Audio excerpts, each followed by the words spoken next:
দিয়ে সমাধান করে ফেলবো। দেখো আমি পুরো ম্যাথটা ক্যালকুলেটর তুলছি। এখন sec থিটা আমাদের এখানে তোলা যায় না, তো আমরা sec থিটার পরিবর্তে জানি 1/cos থিটা লেখা যায়। তো আমরা লিখি 1/cos theta, that means sec theta হয়ে গেল। তাই x থিটার জায়গায় আমরা x ইউজ করব, দেন প্লাস tan থিটা, তো tan সরাসরি পাওয়া যাচ্ছে, তো tan x দিলাম ইকুয়ালস টু এই আলফা দিয়ে ক্যালকে চাপ দিলে ইকুয়াল চিহ্ন চলে আসে। তো আলফা ক্যালক তার মানে ইকুয়াল আছে 7/2, তো আমি দিলাম 7/2, দুঃখিত 7/2 দিলাম, এ হলো 7/2।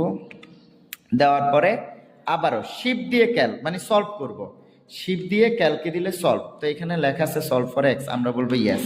তো ইয়েস মানে ইকুয়ালি দিব, দিলে আমার একটা রেজাল্ট আসবে, কিছুক্ষণ অপেক্ষা করো, চলে আসবে রেজাল্ট। হ্যাঁ চলে আসছে 58.109208 এনিথিং।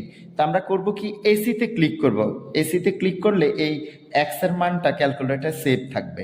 তা আমরা এসিতে ক্লিক করলাম, এক্স এর মানটা এখন আমাদের আছে সেভ করা, শুধু সেক অ্যান্সার লিখলে আমাদের রেজাল্ট চলে আসবে সহজে।